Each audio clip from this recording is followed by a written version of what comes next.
Please, don't hurt us, my daddy said to run. The dog is barking, snow is swallowing the alley, and the most feared man in the city is staring down at a little girl sleeping on trash in his territory, clutching a key men are already killing for. He doesn't know yet that by sunrise, that key will start a war he can't walk away from. If this story pulled you in, go ahead and subscribe, so you never miss what's ahead. I've got another unforgettable story coming tomorrow. And while you're here, drop a comment and tell me where you're watching from. I love seeing people tuned in from all over the world. Okay, let's get back into it. Snow came down in silence that night. Not the gentle kind that softened city edges, the kind that buried them. It packed hard against alley mouths and swallowed the hum of distant traffic until the only sound left was wind pushing through the gaps between old brick walls. Alfred Christea walked alone. He always walked this stretch alone. Not from carelessness, from discipline. The industrial district at this hour belonged to shadows and stray dogs and men who had done things they preferred the dark to cover. Alfred was familiar with all three. He was tall, broad across the shoulders, unhurried in his stride. His black suit was fitted precisely, no tie, collar open at the throat where the edge of a tattoo was just visible. More ink marked the backs of his hands, symbols that were meaningless to strangers. A full biography to those who knew. His jaw was set.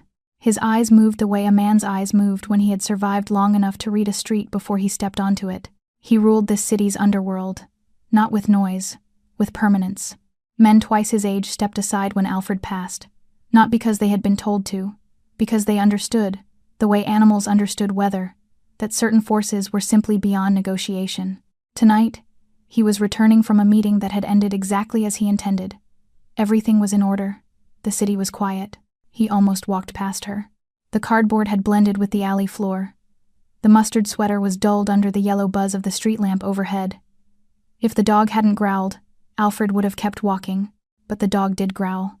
Low at first, protective. The growl of something that knew it was outmatched but had decided not to care.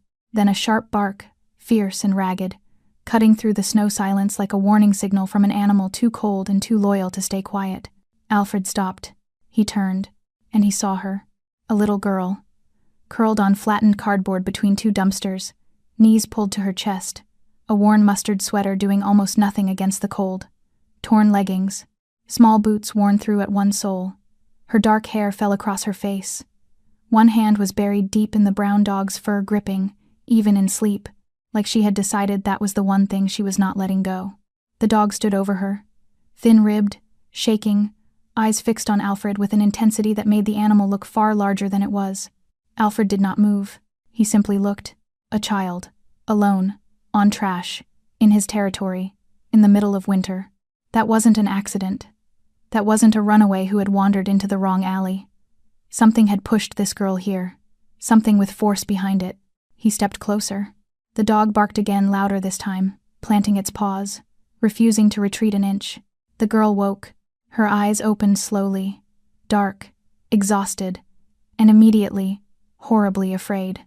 She found his face in the lamplight, tall, unsmiling, tattooed, dressed like a man who decided things, and she did something Alfred did not expect from a child in her position. She didn't scream. She pulled the dog to her chest and whispered in a trembling French accent, low and urgent, "Bruno, calme-toi, c'est correct." The dog whined but settled slightly, never taking its eyes from Alfred. Then the girl looked up. Her chin was trembling. Her lips were pale from cold. But her eyes, when they finally held his, were steadier than they had any right to be. The eyes of a child who had already used up her fear on something worse than him. "Please," she whispered. "Don't hurt us. My daddy said to run." Alfred said nothing for a long moment. He looked at her hands. The way she clutched the dog. The way her arms were shaking, not just from cold, but from the deep body exhaustion of someone who had been running and hiding and holding herself together for longer than a child should ever have to. And then he saw it, pressed against her chest, half hidden inside the sweater, something small and hard that she was gripping even tighter than the dog, even in terror, even half awake in a frozen alley in the middle of the night. A key. Alfred crouched slowly, the way a man crouches when he's trying not to frighten something already at its limit. "I'm not here to hurt you," he said. His voice was low, level, the same tone he used to end arguments before they started. She stared at him, searching his face with the particular precision of a child who has recently learned that adults lie. Then, After a long moment, she spoke. Broken sentences, words that arrived in fragments, the way traumatized things always arrived. My parents. Bad men came. She swallowed. There was noise, fire. Daddy put something in my hand. Her fingers pressed tighter against the key beneath her sweater. He said run. He said find someone strong, someone feared. Her eyes dropped briefly to the tattoos on his hands when she said that last word. Alfred's jaw tightened. He stood. The dog growled again as Alfred reached toward Clara, then stopped as the girl touched its head with a weak, deliberate hand. He stays, she whispered. Not a request. Alfred looked at the dog, thin, half frozen, still planting itself between a stranger and the girl it had chosen. He nodded once. He stays. He lifted her carefully. She was lighter than she should have been. Bruno rose immediately and pressed close to Alfred's leg. Still watching him, still uncertain, but following. Alfred carried them both to his car at the mouth of the alley. Snow continued to fall. The street lamp buzzed behind him. The alley returned to silence as though nothing had happened there, as though a child had not been sleeping on cardboard between dumpsters in the worst part of a city that Alfred Christea supposedly controlled. He sat in the back seat with the girl against his arm, and the dog pressed across both their feet. His driver said nothing. Alfred said nothing. But something had already shifted. He didn't know yet what the key unlocked. He didn't know yet who was hunting her. He only knew one thing with complete certainty, the way a man of instinct always knows before the facts arrive. Whatever had brought this girl to that alley tonight, it wasn't finished. And neither was he. The mansion did not know what to do with a child. Neither did the men inside it. Alfred's car rolled through the iron gates at 2:14 inches the morning. By the time it stopped under the covered entrance, 3 of his lieutenants were already outside, coats pulled on in haste, faces tight with the particular alertness of men trained to prepare for the worst. They were prepared for many things, not this. Rowan, Alfred's most senior man, broad-necked, gray at the temples, 20 years in Alfred's service, stepped forward as the car door opened. He took one look at the girl draped against Alfred's chest, the brown dog jumping out ahead of them both, and said absolutely nothing, which, from Rowan, meant everything. The others exchanged glances. Alfred didn't acknowledge any of it. Heat, food, something small for the dog. He walked past them without stopping. Inside, the mansion was the kind of warm that only old money or new power could buy. High ceilings, dark wood, everything chosen for intimidation dressed as taste. There were no photographs on the walls. No softness anywhere. This was not a home. It was a headquarters that had learned to keep still. Clara barely stirred as Alfred carried her to the sitting room off the main hall. He set her on the long sofa near the fireplace, the only room in the building that held any warmth worth the word, and pulled a blanket from the armrest across her without thinking about it. Bruno jumped up immediately, circling once before pressing himself against her legs. His eyes found Alfred across the room, still watching, still deciding. Alfred let him. He stood at the edge of the room and looked at her in the firelight. She was small in a way that the alley had hidden. Out there, in the cold and the dark, she had seemed compressed by urgency, a survival shape, tight and braced. In here, under the blanket, face slack with exhaustion, she was just a child, 7, maybe 8, no older. The mustard sweater had a burn mark near the collar he hadn't noticed before. His jaw tightened. Rowan appeared in the doorway. Alfred, his tone said, we need to talk. His eyes said, now. Alfred stepped into the hall and pulled the door almost closed behind him. Who is she? Rowan asked, low. I don't know yet. Where did you find her? Alley off the industrial stretch. Cardboard and a dumpster. Rowan absorbed this in silence. Then, she's hurt? Cold, exhausted, not physically injured, not that I can see. Alfred paused. She has a key. Inside her sweater. She won't let go of it. Something shifted in Rowan's expression. The kind of shift that happened when an experienced man's instincts engaged before his thinking did. What kind of key? That's what I intend to find out. It was Rowan who turned on the television in the study an hour later. He didn't call Alfred in. He simply turned the volume up until it reached the hallway. He knew Alfred would come. He did. The news anchor was mid-sentence when Alfred stopped in the doorway. Identified as prominent businessman Raymond Fournier, found dead at the scene following what authorities are calling a targeted explosion at his private estate. The blast, which occurred late Tuesday evening, destroyed the property entirely. Investigators have confirmed the involvement of organized. Alfred's eyes moved to the photograph beside the anchor. A man in his 50s, sharp suit, confident posture, the look of someone accustomed to rooms where decisions were made. The name settled in Alfred's chest like a stone into water. He knew that name. Not well, not personally, but he knew the territory that name occupied. Fournier had operated in the gray space between legitimate wealth and underground finance. A man who shook hands with both worlds and trusted, apparently, that neither would eventually close around him. He had been wrong. Authorities have confirmed no survivors have been located at this time. The search continues. Alfred looked back toward the sitting room. My daddy said to run. He walked back down the hallway slowly. Clara was awake when he returned. She was sitting upright on the sofa, blanket pulled to her chin, Bruno's head in her lap. She was staring at the fireplace with the hollow stillness of a child who has exhausted the part of herself that cries. She looked up when Alfred entered. He sat in the chair across from her, not close, not looming, at a distance that said, "I am not going anywhere, but I am not going to crowd you either." "What is your name?" he asked. "Clara," she said. "Clara," he held her gaze.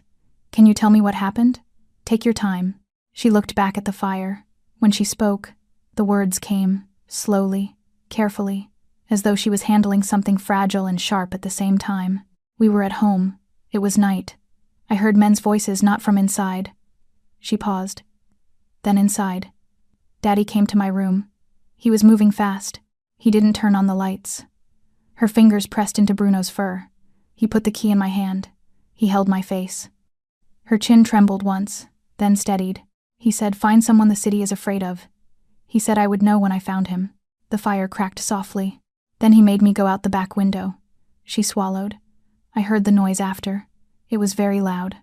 I didn't go back. Silence. Alfred watched her. The way she held herself.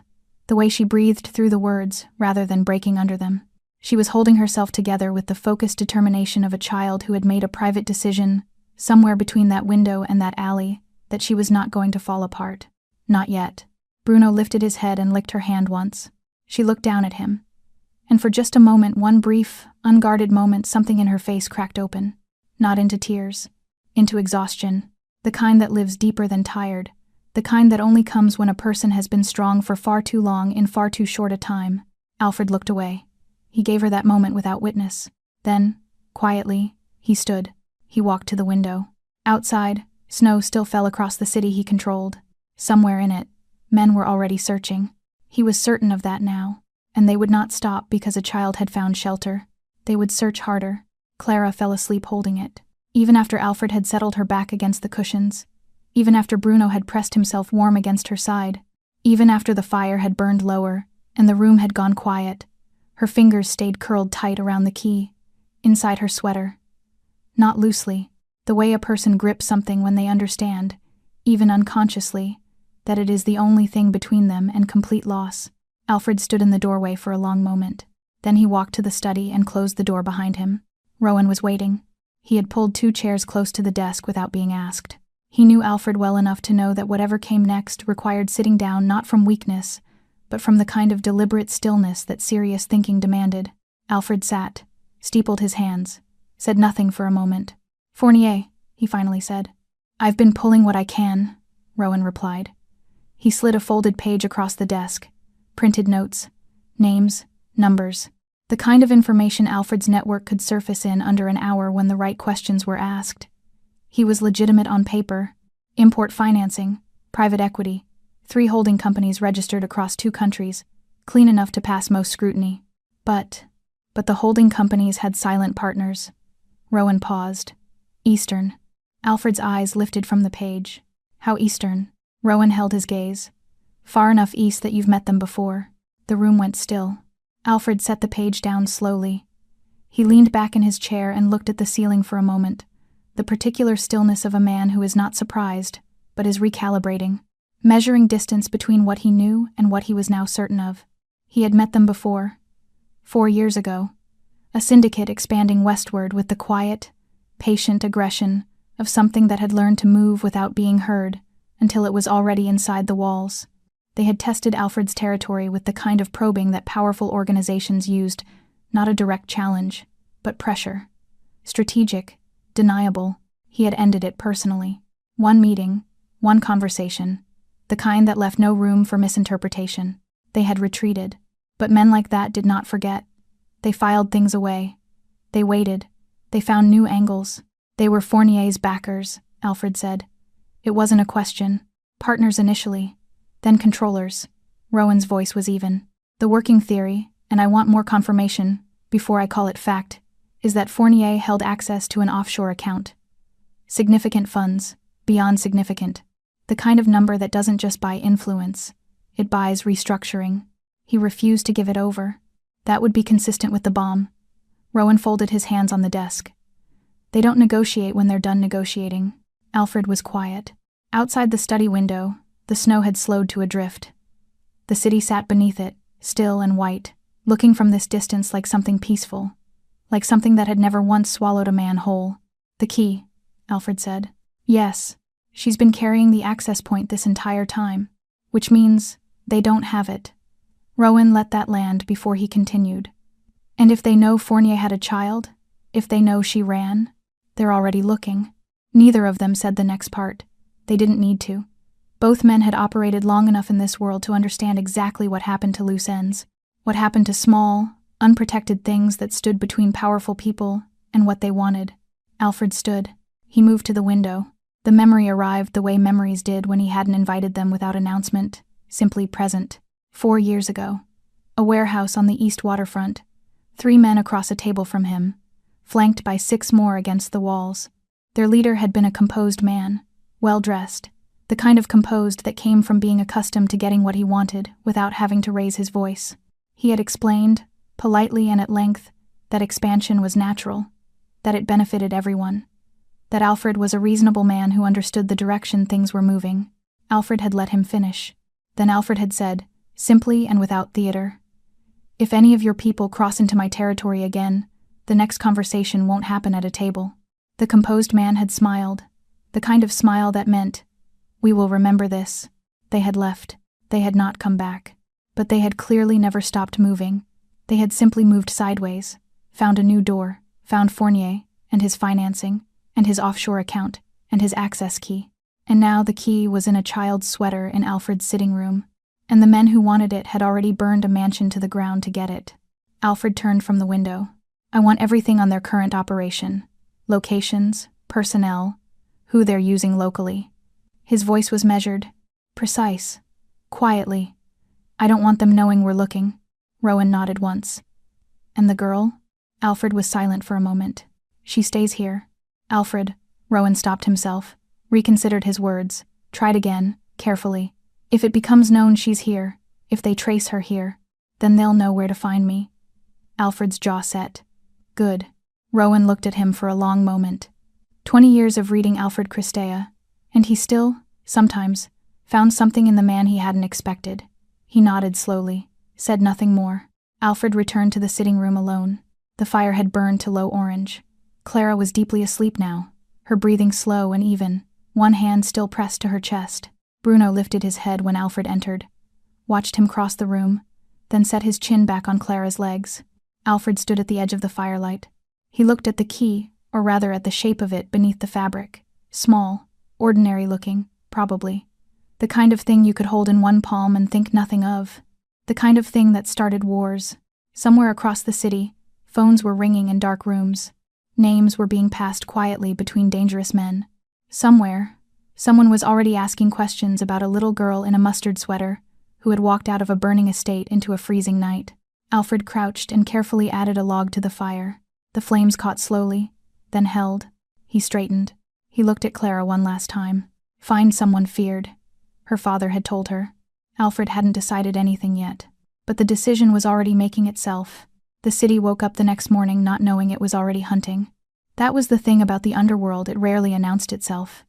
It moved through ordinary hours, through traffic and coffee shops and men in unremarkable cars parked on unremarkable streets, through phone calls that sounded like business and money that looked like nothing, through the particular silence of people who had been paid to watch and were now watching. Alfred knew this because he had built systems exactly like it, which is why, by 7 a.m, he already knew they were searching. It was Rowan who brought the first report. He came into the study while Alfred was still at his desk. Alfred hadn't slept, though you would not have known it from looking at him, and set a single page down without preamble. 3 names, 2 locations, 1 number. The number was the reward being offered through underground channels for information on a surviving child connected to the Fournier estate. Alfred looked at it for a long moment. Then he looked up at Rowan. How wide? Wide enough, Rowan said. Street level, bar owners, parking attendants, 2 officers in the 4th precinct, who've been on the syndicate's payroll for years. He paused. They're not being subtle. They want her found quickly, because they know the key exists. Because they know they don't have it. Alfred set the page face down on the desk. He thought of Clara sleeping in the next wing, of Bruno pressed against her, of a little girl who had held herself together through the night with a composure that had no business existing in someone her age. Tighten the exterior, he said. Rotate the gate positions. I want nobody within 2 streets of this property without my people knowing about it. Rowan nodded and left. Alfred stayed at his desk. He did not reach for anything. He simply sat with the weight of what he now understood. It was no longer a question of whether they would find her. It was a question of when and whether Alfred would act before that clock ran out. Clara was awake by mid-morning. One of Alfred's staff, a quiet woman named Petra, who asked no questions, and had worked in the mansion long enough to understand that her job was competence, and silence, had left clothes outside the sitting room door. A warm sweater, thick socks, something that fit. When Alfred passed the doorway, Clara was sitting cross-legged on the sofa in the new clothes, Bruno's head in her lap, staring at a glass of warm milk on the table in front of her as though she wasn't quite sure it was real. Alfred stopped. You should eat something, he said. She looked up. In the morning light, pale winter light that came through the tall windows without warmth, she looked younger than she had in the alley, more like what she actually was, a child who was very far from anything familiar. I'm not hungry, she said. You haven't eaten since before last night. She looked back at the milk. Then, slowly, she picked it up and held it in both hands. Not drinking, just holding the warmth of it.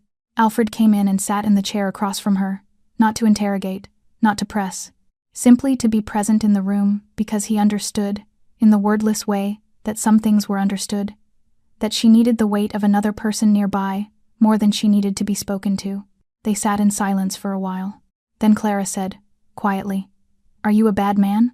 Alfred was still. The question sat in the room between them, direct, unembarrassed, the kind of question only children asked, because they were the only ones who still believed the answer mattered enough to seek it plainly. He considered lying, he considered deflecting. He considered the dozen careful half-answers that a man in his position kept ready for exactly this kind of moment. He said none of them. I am a man who has done bad things, he said. That is not the same question. Clara thought about this seriously. She had the quality rare and slightly unnerving in someone her age of actually considering what was said to her before responding. Daddy did some bad things too, she said finally. But he was good to us. Alfred said nothing. He always said. She stopped, pressed her lips together, looked down at Bruno, then tried again. He always said that the most important thing was who you protected, not who you were afraid of. The fire crackled softly. Alfred looked at her for a long moment. At this small, exhausted girl in an oversized sweater, holding a glass of milk in both hands, telling him something her father had said, something she was clearly turning over and over inside herself, like a stone she was trying to understand the weight of. He sounds like he was wise, Alfred said. He was, Clara said simply. And then, because she was 8 years old, and had only so much capacity for holding the unbearable in place, is he coming back? The question arrived like something physical. Alfred held her gaze. He did not look away. He did not reach for comfortable words or gentle evasions. No, he said quietly. He is not. Clara nodded once. Her chin trembled for exactly 3 seconds. Then she stilled it with what Alfred was beginning to recognize as characteristic, this child's fierce, practiced, heartbreaking composure. She looked back at the fire. Bruno whined softly and pushed his nose into her hand. She let him. Later that afternoon, Alfred stood at the study window watching a dark car move too slowly past the far end of the street. It paused at the corner, sat for 30 seconds longer than any car had reason to, then moved on. Alfred's phone was already in his hand. Gray sedan. East corner. Follow it. Don't engage. He watched the corner long after the car had gone. They were closer than he had expected. They were testing edges, measuring the boundary between what they knew and what they could confirm. It was what careful, dangerous organizations did before they committed to action. It meant time was shortening. It meant quiet was no longer enough. Alfred turned from the window. If they wanted to hunt in his city, in his streets, while a child slept under his roof holding a dead man's key to her chest, then he would not wait for them to knock. He would find them first. Alfred did not make decisions loudly. That had always been his edge. Other men in his position led with force, first noise, demonstration, the theatrical exercise of power, designed to remind everyone in the room who held it. Alfred had watched those men rise and fall inside a decade. Power announced too often became a performance, and performances required audiences. Audiences had memories. Memories became vulnerabilities. Alfred preferred certainty over theater, which was why, when he finally moved, nobody saw it coming. It took his network 48 hours to locate the right thread. Not the syndicate's operation itself that was still buried under layers of proxies and borrowed identities, and the particular architecture of an organization that had learned to exist without a clear center, but a thread. One person at the edge of it who had been in this city long enough to leave impressions. A man named only in one intercepted exchange. A lieutenant. Mid-level. The kind of position that knew enough to be useful and too little to be careful. Rowan brought the location at 11 at night. Alfred was already in his coat. They took him from a parking structure on the south side. Clean, quiet. The kind of operation that left no witnesses, because there had been no spectacle to witness. 3 of Alfred's men. Less than 4 minutes. The man, compact, 40s, a scar bisecting his left eyebrow, found himself in a basement room he did not recognize, in a chair he could not leave, across a bare table from Alfred Christea, before he had fully processed that the evening had changed direction. Alfred sat across from him with the patience of someone who had nowhere else to be. He did not raise his voice. He did not touch the man. He simply placed a photograph on the table. Clara, taken that afternoon through the sitting room window, not by Alfred's people, but recovered from a device belonging to one of the corrupt officers Rowan had been tracking. Someone had already gotten close enough to photograph her. The lieutenant looked at it, then looked at Alfred. "I don't know what you want," he said. His accent was thick, Eastern European with something layered beneath it. "Yes, you do," Alfred said. Silence. Alfred leaned forward slightly. Just slightly.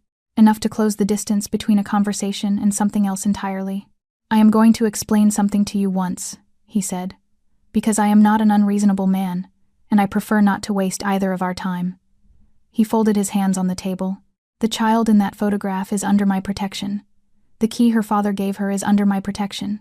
And this city, every street, every building, every shadow your organization has been moving through for the past 3 days, is under my protection." He held the man's gaze. "You are going to tell me where your base of operations is, and then this conversation ends." The lieutenant said nothing. Alfred waited. 30 seconds. A minute. He was in no hurry. He had made his calculation before he walked into the room. He understood exactly how long this would take. He understood exactly what the man across from him was weighing: loyalty against survival, consequences from his organization against the immediate, undeniable reality of where he was sitting and who was across from him. Alfred had sat across from men far more hardened than this one. He had always waited them out. It took 20 minutes. The address was a warehouse. Industrial district on the east waterfront. Different end from Alfred's territory. Deliberately chosen. Temporary base. The kind of setup designed to be abandoned quickly if things shifted. Which told Alfred 2 things. They were experienced, and they were not yet certain enough to commit to permanence. They were still in the phase of testing, probing, gathering, which meant there was still time, but not much. He returned to the mansion past midnight. The house was quiet. Petra had left a light on in the hallway. Alfred moved through it without turning on anything else, and stopped outside the sitting room door. He pushed it open slightly. Clara was asleep on the sofa. Bruno curled against her legs, both of them breathing in the particular deep rhythm of exhaustion finally surrendered to. Someone had folded a second blanket over her at some point in the evening. Her hand was pressed to her chest in sleep, still holding. On the coffee table beside her was a drawing. Alfred stepped closer. She had found paper somewhere. Likely Petra had provided it without being asked, and drawn in pencil what was clearly a house, large, detailed for a child's hand, a gate at the front, trees on either side, a dog in the garden that was unmistakably Bruno, and 2 figures standing in the doorway, one tall, one small, drawn with the simple, certain lines of a child recording something she loved, her home. Before, Alfred stood over it for a long moment. He was not a sentimental man. He had removed that from himself gradually and deliberately over the years. the way a surgeon removes something causing damage. Sentiment was not compatible with the decisions his life required. He had accepted that early and built accordingly. But standing in the low firelight, looking at a dead man's daughter's drawing of a life that no longer existed, something moved through him that he did not immediately have a name for. Not sentiment, something older and less manageable than that. He straightened. He walked back to his study. Rowan was waiting. Alfred sat. Placed the address on the desk between them. Rowan looked at it. Then at Alfred. When? Tomorrow night, Alfred said. I want it mapped by morning. Entry points, exits, how many inside, where they position their perimeter. He paused. I want our best men only. People who understand that this ends cleanly. Rowan picked up the address. And the objective? Alfred was quiet for a moment. He thought of the drawing. Of Bruno in the garden. Of two figures in a doorway that no longer stood. Of a child who had not cried once since he found her. Who had held herself upright through sheer force of something that deserved a better name than courage because courage implied choice and she'd had none. Dismantle it, Alfred said. Everything. Leadership, operation, communication lines. I want nothing left that can reach her. He looked at Rowan steadily. Nobody hunts a child in my city. Rowan nodded once. Outside, the snow had stopped. The city sat still and cold and waiting under a dark sky. And in the sitting room down the hall, Clara slept on, unaware that by the following night, the men hunting her would have far larger problems than a little girl in a key. Alfred had decided. And Alfred did not decide twice. The east waterfront smelled of rust and frozen salt water. It was the kind of district that existed in every city, the part that had once served a purpose and now served a different one. Old loading docks. Corrugated walls streaked with weather and age. Street lamps spaced too far apart to matter. The kind of place where sounds carried strangely and strangers were noticed immediately, which was precisely why men who needed to be unnoticed chose it. Alfred's cars arrived without headlights. 4 vehicles, 12 men. Black coats, no color, no sound beyond the soft compression of tires on wet ground. They positioned at the warehouse perimeter in the arrangement Alfred had mapped that morning, 2 entry points covered, 2 exits sealed before anyone inside knew the evening had changed. Alfred got out of the lead car alone. He straightened his coat, looked at the warehouse. A pale line of light leaked from beneath the main door. Shadows moved across it occasionally. Inside, they were still operating as though nothing was coming, as though the lieutenant they had lost 2 nights ago had simply gone quiet for reasons they hadn't yet decided to worry about. That miscalculation was theirs. Alfred nodded once to Rowan beside him. Then he walked to the door and opened it himself. The warehouse was larger inside than the exterior suggested. High ceiling lost in darkness above. Portable lighting rigs set at intervals. Folding tables covered in equipment, laptops, maps, communication devices, the infrastructure of an operation that had been designed to look temporary, but had been running for weeks. 11 men inside. Alfred's count matched Rowan's morning reconnaissance exactly. They all stopped when Alfred entered. The silence lasted approximately 3 seconds. The amount of time it took for threat recognition to complete itself in a room full of men trained to recognize threats. Hands moved toward weapons. Postures shifted. Alfred raised neither his hands nor his voice. He simply stood in the doorway, alone, dressed in a black suit with no coat now despite the cold, and looked across the room with the absolute unhurried calm of a man who had already calculated every variable and found the result satisfactory. From the far end of the warehouse, a figure separated from the group and walked forward. He was tall, 60s, silver-haired and sharp-faced with the composed, deliberate bearing of a man who had built something dangerous from the ground up and knew its dimensions precisely. He wore his authority the way Alfred wore his, not loudly, just permanently. Alfred recognized him. He had sat across from him 4 years ago at a waterfront table and told him to retreat. He had retreated. He was here now, regardless. The man stopped 15 feet from Alfred and looked at him with something that was almost amusement. Almost. The thin kind that lived just above contempt. Alfred Christia, he said. His accent was precise, controlled. I wondered if it would come to this. It always was going to, Alfred replied. You're here for the girl. I'm here to finish a conversation we started 4 years ago. The man tilted his head slightly. You've complicated something straightforward over a child you found in an alley 2 days ago. That seems unlike you. She's family, Alfred said. The words arrived simply, without decoration, without the pause that a calculated statement received. They came out the way true things sometimes came out even before the person speaking them had fully confirmed their truth. The man studied him. That, he said slowly, is a lie. Alfred held his gaze. It's becoming less of one. Something shifted in the man's expression. Not doubt. Something more dangerous than doubt, the recalibration of someone who had built a plan around a specific version of his opponent and was now encountering a different one. You would risk your operation, your organization, your position in this city. He gestured slightly. For one child. I would, Alfred said. And I have. The man smiled then, thin and cold and absolutely certain of itself. You always were sentimental, Alfred. He said it the way you said something you intended to use. That is why men like you eventually lose. Men like me, Alfred said, tend to outlast the prediction. He looked at the man for one more moment, then he looked past him, to the far wall, the second door, the ventilation housing above the eastern corner. The man followed his gaze instinctively. That was the moment. It happened fast, not chaotically. Alfred's operations never descended into chaos because chaos was what happened when things hadn't been prepared. This had been prepared. Every exit sealed from outside. The ventilation housing where two of Alfred's men had been positioned since an hour before the cars arrived, triggered simultaneously. The secondary door came in from both sides at once. The room collapsed inward in under 40 seconds. Not with excessive force, with precision.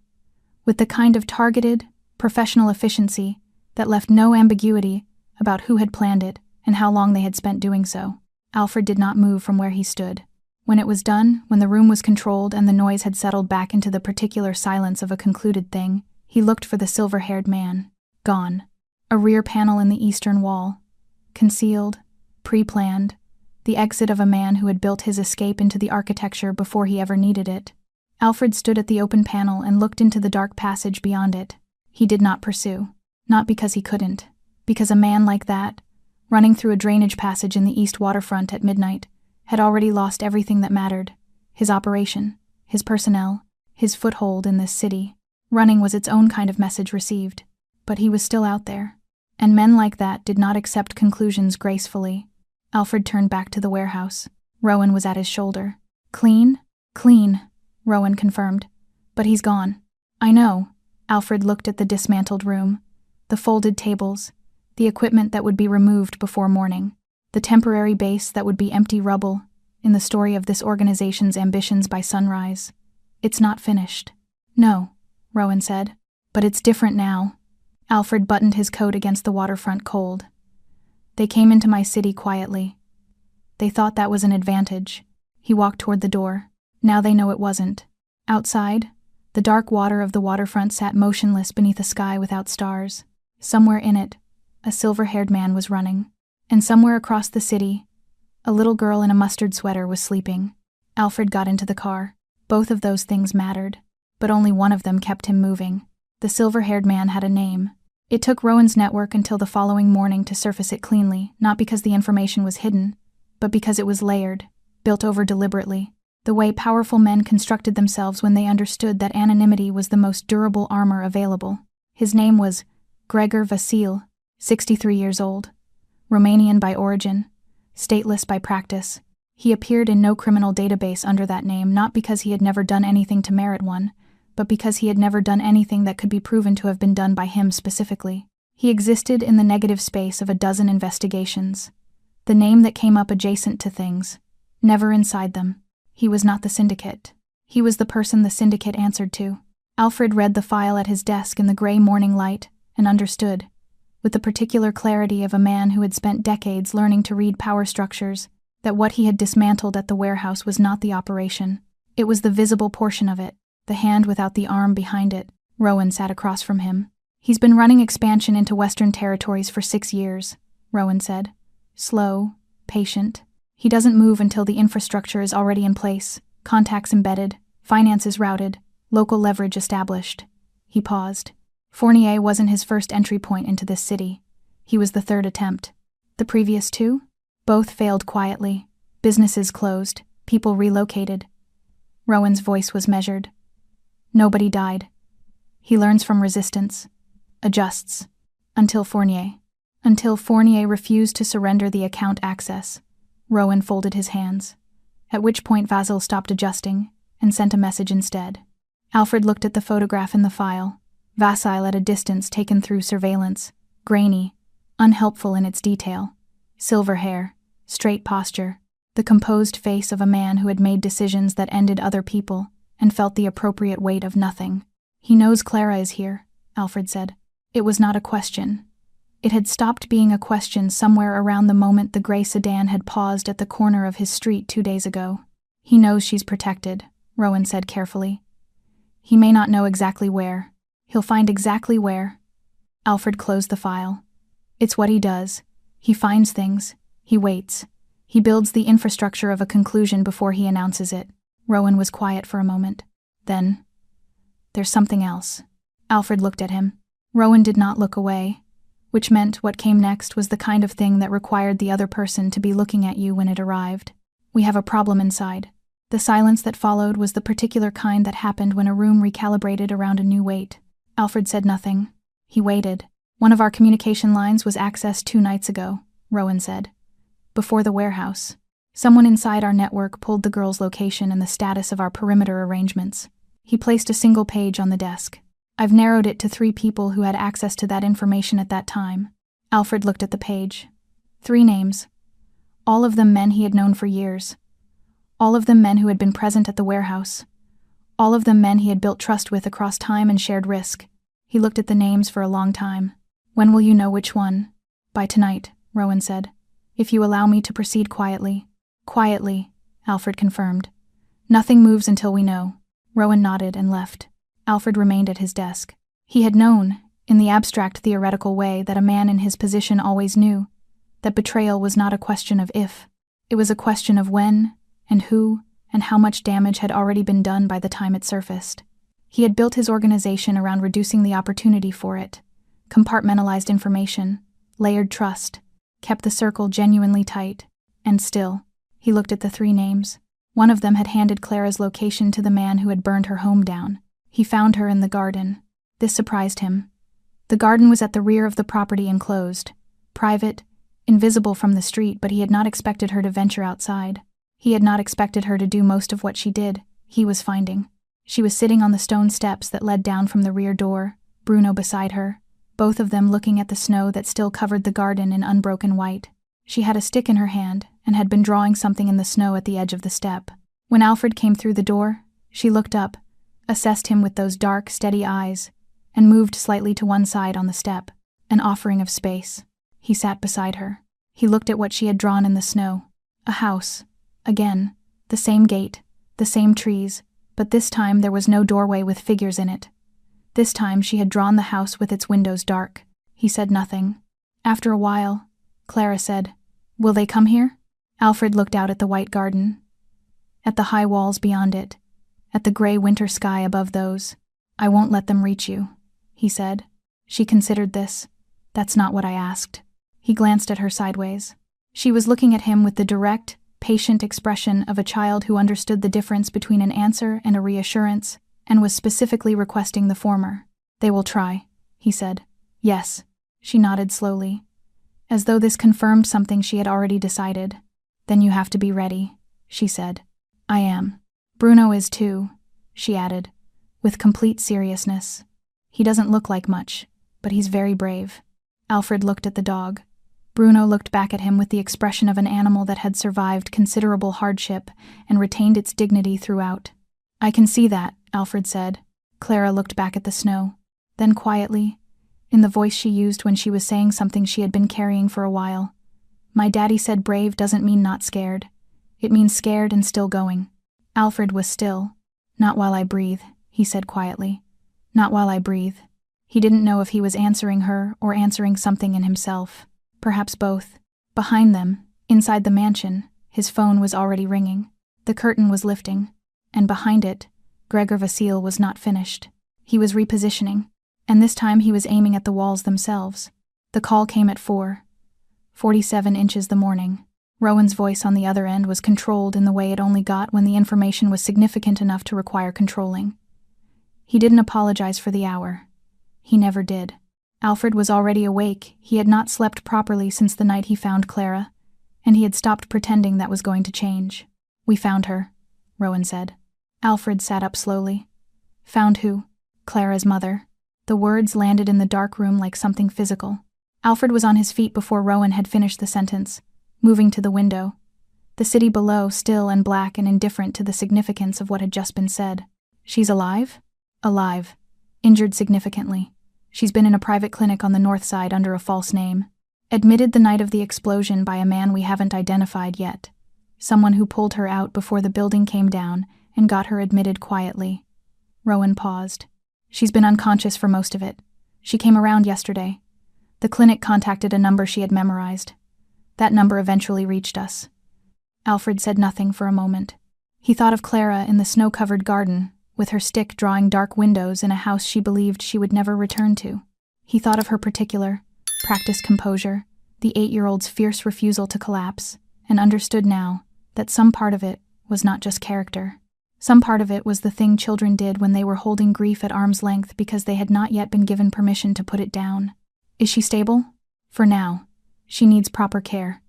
The clinic is small, underfunded, operating on the edge of what it can manage. Rowan's voice tightened slightly. And Alfred Vasili's people will find her. If we found her, they will find her. It's a matter of time. How much time? Not enough to leave her there. Alfred was already moving toward the door. He went alone, or as close to alone as a man in his position ever went anywhere. 2 cars, 4 men, Rowan driving. They reached the clinic on the north side before dawn, in the gray pre-light that made the city look like a photograph of itself.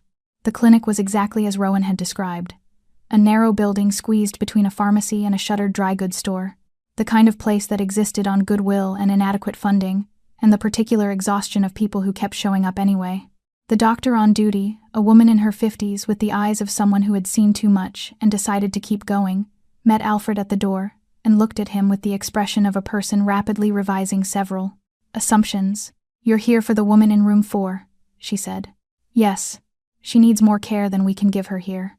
"I know," Alfred said. "She'll have it." The doctor studied him for a long moment. Whatever she found in his face, or decided to accept, was enough. She stood aside. Room 4 was small. White walls, thin light from a single window, the particular antiseptic quiet of a place doing its best. The woman in the bed was slight dark-haired, pale from blood loss, and weeks of unconsciousness. Her left arm in a cast, a healing laceration along her jaw, but her eyes, when they opened at the sound of Alfred entering, were immediately alert. Dark eyes. The same dark eyes as Clara. Alfred stopped at the foot of the bed. The woman looked at him, taking his measure, the tattoos, the build, the suit, the hour with a rapidity that told Alfred she was not someone who had ever had the luxury of slow assessment. "Who are you?" Her voice was rough from disuse. French accent, unmistakable. "My name is Alfred Christia," he said. "I found your daughter." The silence that followed was enormous. The woman's face did not crumble. It did something more controlled and more devastating than that. It held itself completely still, while something moved through it like a current through water. Her hand on the blanket pressed flat against the mattress. "She is alive," she said. Not a question, a thing she was saying aloud to make it real. "She is alive," Alfred confirmed. "She is safe. She is at my home." "And Bruno?" Despite everything, the white room, the pre-dawn hour, the weight of all that had happened, Alfred almost smiled. "Bruno is also alive and well," he said, "and apparently very brave." The woman closed her eyes. One tear only. She permitted herself one, and then she closed the door on it. "They will come for her," she said, eyes still closed. "They know the key exists. Raymond, my husband, he told me before he..." She stopped, opened her eyes, redirected. "They will not stop." "I know," Alfred said. "Then you know that hiding isn't enough." "I do," he said. "Which is why I'm not hiding." She looked at him steadily. "What are you doing?" "Ending it," he said simply. She held his gaze for a long time. The assessment of a woman who had survived something that should have killed her and had come back to alertness with her judgment completely intact. "Can you?" she asked. "Yes," Alfred said. She nodded once, slowly. The nod of a person who has decided to place the last of something precious into hands they are not entirely certain of, because those hands are the only ones available, and the alternative is unacceptable. "Then do it," she said, "and bring me my daughter." He brought Clara to the clinic that afternoon. He had told her, simply sitting across from her at the breakfast table, Bruno between them on the floor, Petra pretending to arrange things near the counter that there was someone she needed to see. He had not told her who. He had learned enough about Clara by now to understand that she processed information better in real time than in anticipation. Anticipation gave her too much space to brace. He wanted her to simply arrive. She walked into room 4 ahead of him. She stopped in the doorway. Her mother looked up from the bed. What happened next was not dramatic in the way that reunions in stories were dramatic. There was no running, no loud collision of relief. Clara walked to the bed the way a person walked towards something they had decided not to believe in, because believing and being wrong was too large a cost, slowly, carefully, as though the ground between the doorway and the bed might not hold. And then she reached the edge of the mattress, and her mother's hand came up and touched her face. And Clara Fournier, who had not cried once since Alfred found her in the alley, who had held herself together through the cold and the fear and the dark drawings in the snow, sat on the edge of her mother's bed and cried, not loudly, quietly, the way people cried when the thing they had been carrying was finally taken from them. Her mother held her with one good arm and closed her eyes and said soft things in French that Alfred could not hear clearly and did not try to. He stood in the doorway. Bruno pressed past his legs, moved to the side of the bed, and rested his chin on the mattress beside them both. Alfred looked at the three of them, the woman who had survived, the child who had run, the dog who had refused to leave. He had spent 20 years building an organization around the principle that softness was a liability, that the moment you protected something, you handed your opponent a lever, that the only durable position was the one that needed nothing and no one. He stood in the doorway of a small clinic room in the pre-evening light and understood, with the quiet completeness of something long approaching, finally arriving, that he had been precisely right and precisely wrong. He turned and walked back down the corridor. Rowan fell into step beside him. "The perimeter around this building," Alfred said. "Already in place." "Good." Alfred looked straight ahead as he walked. "Because Vasile is still out there. And now he's lost his warehouse, his personnel, and his timeline." He pushed through the clinic door into the cold air. "Cornered men do not become careful.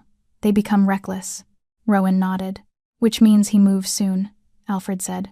"Tonight?" Alfred looked at the sky, gray and low, and pressing down on the city like a held breath. "Tonight," he said. He got into the car. The city waited around him. And somewhere in it, Gregor Vasile was already moving. The traitor's name was Doran. Rowan delivered this information to Alfred at 7 in the evening, with the economy of a man who understood that the facts themselves were sufficient and required no framing. Doran, 41 years old, 11 years in Alfred's service.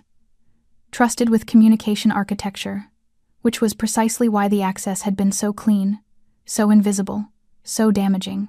He had been passing information to Vasile's network for 4 months, not for ideology, not for grievance, for money, and for a threat against a family member that Alfred had not known existed because Doran had kept that part of his life carefully separate, which Alfred understood, and which changed nothing. Rowan had already handled it quietly, as instructed. Alfred sat with the information for exactly the time it took to absorb it fully. Then he set it aside the way a surgeon set aside something removed completely, without sentiment, because the operation was still ongoing. "Vasile knows our perimeter around the clinic," Alfred said. "Whatever Doran passed before we closed the line, yes. Then he's not going to the clinic." Rowan frowned slightly. "No, he's going to come at me directly." Alfred leaned back in his chair. "Think about what he's lost. The warehouse, his local operation, his timeline for the account access, his foothold in this city." He looked at Rowan. "A man like Vasile doesn't accept that quietly. He can't afford to. His entire authority within his organization rests on the perception that he delivers. If he walks away from this, if Alfred Christea dismantles his operation and protects the girl and nothing happens, he loses everything that keeps other people afraid of him. So he comes for you," Rowan said. "He comes for me," Alfred confirmed. "He makes an example. He demonstrates that there is no position in this city, no wall, no reputation that his reach cannot touch. He stood, which means we don't wait for him to choose the ground." Rowan looked at him steadily. "You know where he is? I know where he'll be." Vasile had one remaining contact in the city. A property on the Upper East Side, a construction site, 12 floors complete out of a planned 22, suspended mid-project by a financing dispute that Rowan's people had found in public records that afternoon. The building belonged, at 3 removes of ownership, to a holding company connected to Vasile's legitimate business architecture. He would go somewhere he controlled, somewhere elevated, somewhere that gave him sightlines and options. A man like Vasile did not make his last stand in a basement. Alfred arrived at the construction site at 10 at night with 6 men and no announcement. The building was dark from the outside. Inside, accessible through a service entrance on the north side that had been unlocked, Alfred noted. Recently, it was a skeleton of concrete and steel and temporary lighting that created deep wells of shadow between bright islands of visibility. They moved up through it floor by floor. On the 9th floor, they found the first of Vasile's remaining men, then 2 more on the 11th. Alfred's people handled them efficiently and quietly, not because Alfred had instructed silence specifically, but because the men he kept closest understood that efficiency was its own instruction. He took the stairwell to the 12th floor alone. Vasile was at the far end of the open floor, standing at the edge where the exterior wall had not yet been built, a straight drop, 12 floors to the street below. The city spread out beyond it in cold light. He was looking out at it when Alfred stepped off the stairwell. He did not turn immediately. Either he had heard Alfred coming and was performing composure, or he had simply reached the point where surprise was no longer a resource he had. Alfred crossed the floor toward him. Concrete dust, steel rebar stacked against an interior wall, the wind coming in through the open edge with a cold that had teeth. Vasile turned when Alfred was 20 feet away. He looked diminished from the warehouse. Not physically, his posture was still straight, his bearing still deliberate, but something around him had contracted. The careful composure of a man who controlled things had been replaced by the harder, tighter composure of a man managing what remained. "You always were thorough," Vasile said. "You taught me to be," Alfred replied. "4 years ago. You showed me exactly how an organization like yours thinks, how it plans, how it moves." He stopped 10 feet away. "I've been thinking like you for 4 years. That's why you're here instead of gone." Vasile looked at him. Something shifted in his face, not fear, not quite. The recognition of a man who has encountered something he underestimated and is now performing the recalculation at a speed that is no longer adequate. "You would burn your position in this city," Vasile said slowly. "Your neutrality. Your arrangements with other organizations. All of it. For a child who is not yours. Empire means nothing," Alfred said, without lines. "Lines," Vasile repeated, as though tasting the word for its logic and finding it insufficient. "You draw a line around one child and call it principle. I draw a line around innocence," Alfred said. "Children. Families. People who are not in this world by choice." His voice remained level. "Fournier was in this world by choice. That is between him and whatever accounting exists for such things. His wife and daughter were not." He looked at Vasile steadily. "You crossed a line that does not move, and now you are here." Vasile was quiet for a moment. Then he reached into his coat. Alfred was faster. He had always been faster.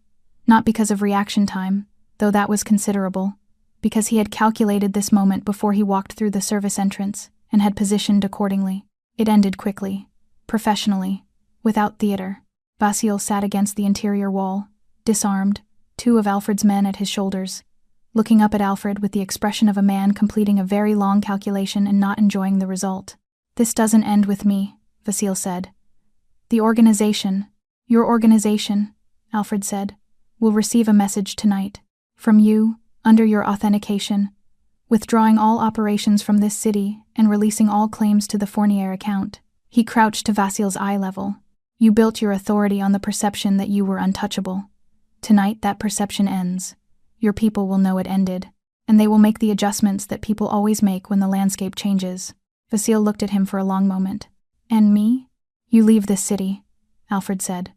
"Tonight, permanently, and every city you enter for the rest of your life, you carry the knowledge that I know where you are. That is not a threat." He stood. "It's a geography lesson." He walked back to the stairwell. Behind him, his men arranged the details. Below, the city continued its ordinary late-night life, traffic and light, and people who did not know and did not need to know what had just concluded 12 floors above them. Alfred came out through the service entrance into the cold air. Rowan was waiting. "Done?" Rowan asked. "Done," Alfred said. He looked up at the unfinished building. 12 floors of concrete and steel reaching toward a sky it hadn't yet achieved. "Get the message sent," he said. "Then get me back to the clinic." He got into the car. For the first time in 6 days, the city felt like his again. Not because the threat was gone, because he had drawn the line, and it had held. The paperwork for the new identities took 4 days. Alfred did not involve himself in the details, he had people for that. And they were thorough. New names, new documentation, a destination chosen for its distance, and its quiet, and its complete disconnection from anything that Vasil's network, in whatever diminished form it continued to exist, could follow. A house already arranged. A school already identified. The kind of careful, invisible relocation that left no thread to pull. He did all of it without being asked. He had not been asked to do any of it.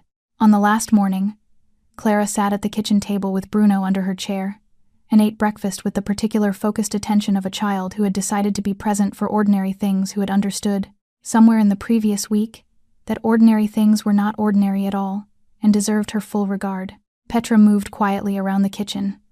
Alfred sat across the table with coffee he wasn't drinking, reading nothing, watching Clara eat toast with the concentrated seriousness she brought to most activities. "Where are we going?" Clara asked, without looking up. "Somewhere safe," Alfred said. "Is it far?" "Far enough." She considered this. "Will there be snow?" "Probably not." She nodded slowly, as though adjusting an internal picture. "Bruno doesn't like snow anyway," she said. "He pretends he does, but his paws get too cold." Bruno, beneath the chair, made no comment on this characterization. Alfred looked at her. At the toast. At the completely ordinary scene of a child eating breakfast, as though the previous 10 days had not contained what they contained. As though she had not slept on cardboard in a freezing alley, had not run from an explosion, had not been hunted through a city by men who understood her only as an obstacle between themselves and something they wanted. She had folded all of it somewhere inside herself. Not buried it, he did not think Clara was the burying kind. She had simply placed it where it belonged and continued. He did not know many adults capable of that. Clara's mother was well enough to travel. The private medical team Alfred had installed at the clinic had done in 4 days what underfunding had prevented over several weeks. She walked slowly, her arms still in a cast, her face still carrying the evidence of what she had survived. But she walked, and the way she looked at her daughter when Clara entered a room with a completeness of relief that had nowhere to hide, was something Alfred made a habit of not looking at directly. Some things were not his to witness fully. He drove them to the private departure point himself, Rowan in the front, Alfred in the back, with Clara beside him, and Bruno between them on the seat, looking out the window with the dignified interest of an animal who had decided to approach new experiences with equanimity. Clara watched the city move past the window. Alfred watched her watch it. "Will you come and visit?" she asked, still looking out. "Perhaps," Alfred said. "That means no," she said. He didn't argue with her. She was right, and she knew it, and pretending otherwise would have been an insult to her intelligence that she did not deserve. "Then all right," she said, settled, decided. "All right," Alfred said. "You have to write back." "I will." She finally looked at him. The same dark eyes that had found him in the alley and decided in whatever rapid, instinctive calculus a frightened 8-year-old applied to a tattooed man in a black suit standing over her in the snow to trust him. "Promise," she said. Alfred Christia had not made a promise in longer than he could accurately remember. Promises were liabilities. Promises were threads that could be pulled. He had structured his life around the deliberate avoidance of anything that obligated him to a specific future. "Promise," he said. Clara nodded, looked back out the window. Bruno rested his chin on Alfred's leg. Alfred looked down at the dog. The dog looked up at him with the absolute, uncomplicated trust of an animal that had made its assessment and was not revisiting it. Alfred put his hand on the dog's head. The departure was quiet. Clara's mother embraced Alfred briefly at the door of the departure lounge. She said nothing. She didn't need to. The embrace said what words would have made smaller. Clara stood in front of him. She was wearing a new coat, dark blue, proper against the cold, and her hair was clean, and she looked, Alfred thought, like what she was, a child at the beginning of something, rather than the end of it. She looked up at him. "You're not scary," she said softly. Alfred said nothing. "I thought you were," she continued. "In the alley, when Bruno barked, and you were just standing there in the dark." She tilted her head slightly. "But you're not scary. You're just strong." She considered this further. "There's a difference." Alfred looked at her for a long moment. "Your father told you that," he said. "About bravery, about scared and still going." "Yes," she said. "He was right," Alfred said. "You proved it." Clara held his gaze with those steady dark eyes. Then she stepped forward and wrapped her arms around him, small arms, surprising grip, and pressed her face briefly against his coat. Alfred stood completely still for 1 second. Then he put one hand gently on the back of her head. 1 second, 2, 3. Then she stepped back, composed, decided. "Goodbye, Alfred," she said. "Goodbye, Clara," he said. She walked through the door to her mother.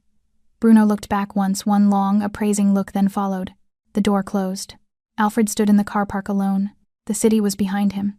Ahead of him was nothing but flat winter sky and the sound of a plane somewhere above the cloud line. He stayed there for a while. He did not examine what he was feeling with any particular precision. He simply stood with it, the way he had learned to stand with difficult things without fleeing them and without being consumed by them. Something had shifted. He had felt it building across 10 days, and now it had arrived and settled, and he understood it was permanent. He still ruled this city. That had not changed. His reputation had not softened. If anything, what he had done to Vasil's operation had calcified it further. Men moved aside when Alfred's name was spoken. That would continue. But he had drawn a line. Not around power, not around territory, not around the things that had always defined the boundary of his world. Around innocence, around children, around families who had not chosen this world and had stumbled into it through catastrophe or greed, or the specific cruelty of people who saw them as leverage. Anyone who crossed that line answered to him. He had not announced this. He did not need to. In his world, actions were announcements. What had happened to Vasil's operation would be understood clearly by everyone who needed to understand it. Alfred got into the car. Rowan looked at him in the mirror but said nothing. Alfred looked out the window as the car moved back into the city. His city. Streets he had walked for 20 years. Gray and cold and ordinary on their surface. Everything that mattered buried in the infrastructure beneath. He thought of Clara drawing a house in snow. Windows dark. He thought of her mother's one tear, permitted, and then closed. He thought of a brown dog planting itself between a stranger and the thing it had chosen to protect. Too cold and too tired, and too outmatched to win, refusing entirely to retreat. He thought of a dead man who had looked at his daughter in the dark and said, "Find someone feared." Raymond Fournier had known what he was doing, Alfred thought. He had known exactly what he was doing. The city moved past the window. Alfred watched it. Not as a man surveying what he owned. As a man deciding what it was for. Thanks for sticking with this story until the very end. You're the reason these stories feel alive. If you're ready for another powerful journey, just tap the next video on your screen. And before you go, leave a quick comment and rate this story from 1 to 10. I'm excited to read your thoughts and connect with you in the comments.